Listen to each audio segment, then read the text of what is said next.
In 2025, the average upfront payment for a China biotech licensing deal was $123 million.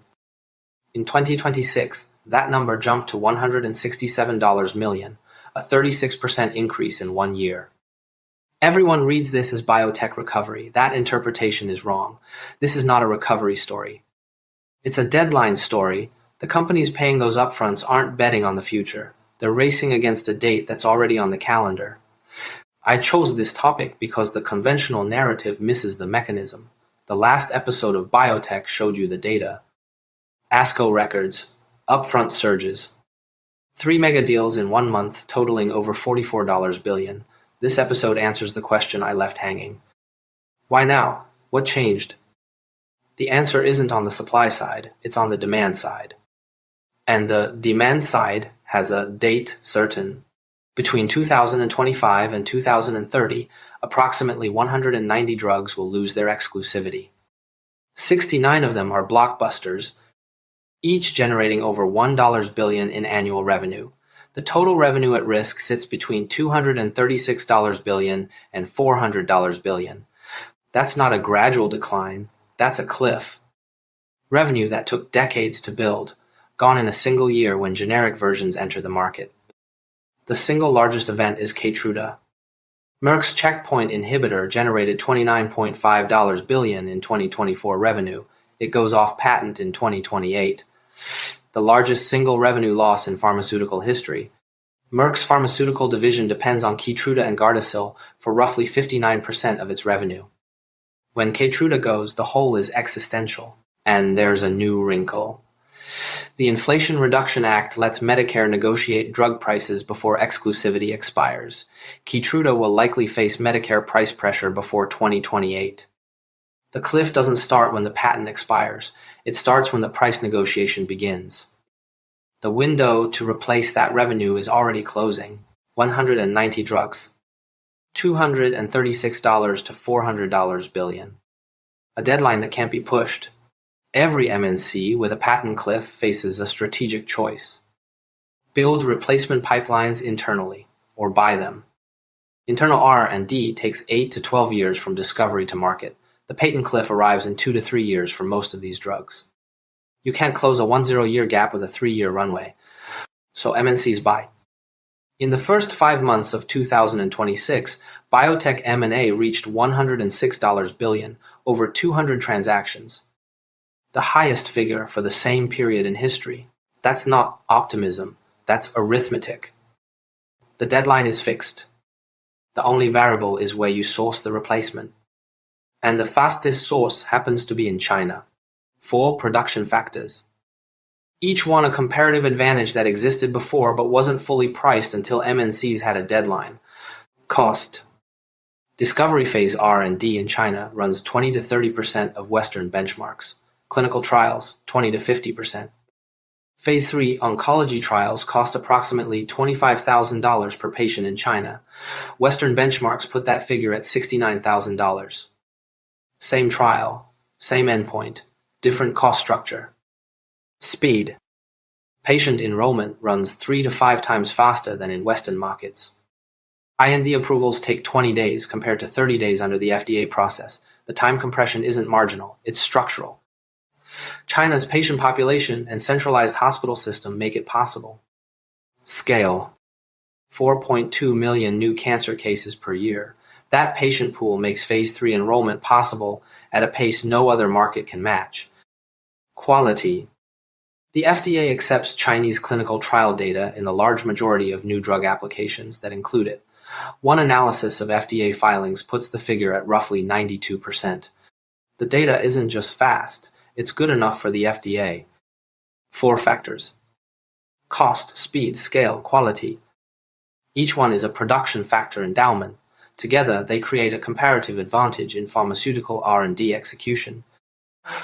The same molecule reaches clinical proof of concept faster, cheaper, and at a scale that makes global trials feasible. That's execution advantage. Production factor comparative advantage, priced at the right moment. A reasonable question, why not India? Why not US small biotech? If this were just about cost, India would win. If it were just about science, the US would dominate. But this is about execution under deadline pressure. You need all four at once: low cost, fast enrollment, massive patient scale, and data the FDA accepts. India has cost. The US has quality. China has all four simultaneously. That convergence is what the deadline exposed. I want to push back on the consensus. People say China Biotech is having a breakout year. The science finally caught up. I hear that every week. That reading misses the mechanism. 3 years ago, Chinese biotech had the same cost advantage, the same trial speed, the same patient pool of 4.2 million new cancer cases per year, the same IND approval timeline of 20 days. MNCs weren't buying, not at this volume, not at these prices. China's production factor advantage was dormant. The buyer's deadline activated it. Position decides return. Timing delivers it. The supply side didn't change. The demand side did. A patent cliff worth $236 to $400 billion arrived on the calendar. MNCs went from interested to can't wait. The same assets that sat on shelves in 2022 are now the subject of bidding wars. But this system has boundary conditions. Early-stage VC funding is down 21.5% year over year. The capital is flowing to late-stage assets with clinical proof of concept. The flywheel spins at the top. The bottom, where the next cycle's pipeline gets built, is getting less fuel. If that doesn't reverse, the supply thins out in 3 to 5 years. The deadline creates the demand. It doesn't guarantee the supply lasts. The advantage compounds. BCG describes a 3-step loop that Chinese biotechs run. Decode, iterate, execute. Decode. They read the global pipeline gaps. They know which targets MNCs need before the MNCs formally start looking. The patent cliff is public information. The gaps are predictable. Iterate. They develop assets that fit those gaps. ADC platforms, bispecific antibodies, cell therapies. Assets designed to fill specific pipeline holes at specific stages. Execute. They run the trials. Fast. At scale. With data the FDA accepts. Then they license the asset. Collect upfront cash. Use it to fund the next decode, iterate, execute cycle. The loop accelerates with each turn. The numbers show the compounding. China out-licensing deal value went from $8 billion in 2020 to $52 billion in 2025, a 6.5x increase in 5 years. Each turn of the loop generates more data. More data builds more credibility. More credibility attracts more MNC interest. More interest drives higher upfronts. Higher upfronts fund more cycles. The flywheel spins faster. The advantage was always there. The pricing mechanism kicked in when the demand side had a deadline and the supply side had a proven loop. 2 boundary conditions define this system. First, the funding recovery is concentrated, not broad. May 2026 overseas biotech financing hit $30.7 billion, up 469% year over year. Domestic China financing reached $2.5 billion, up 56% year over year and 92% month over month. Real numbers. But early stage VC funding is down 21.5% year over year. 13 deals over $100 million accounted for 73% of the month's total. The capital is flowing to late-stage assets with clinical proof of concept, not to seed-stage discovery. What that means, the flywheel is spinning at the top. MNC money funds the execute phase.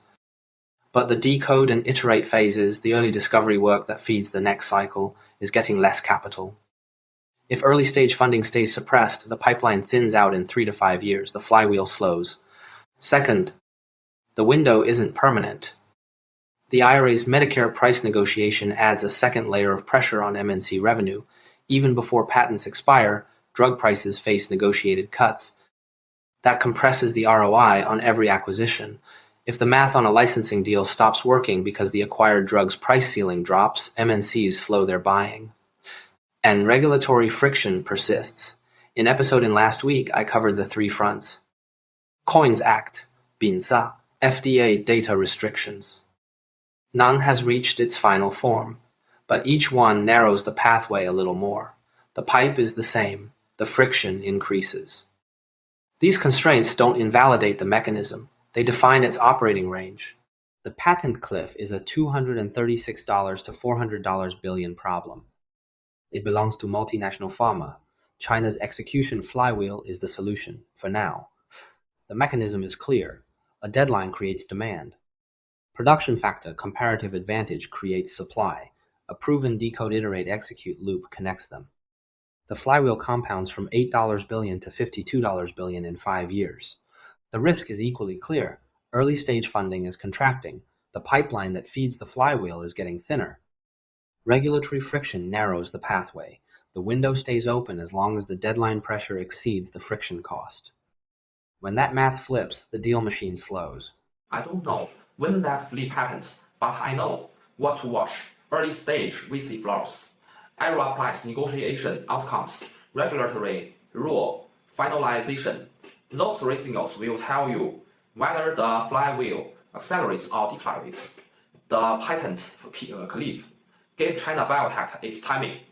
The clock is still running. Next time we shift from pharma to AI infrastructure, same question, different market.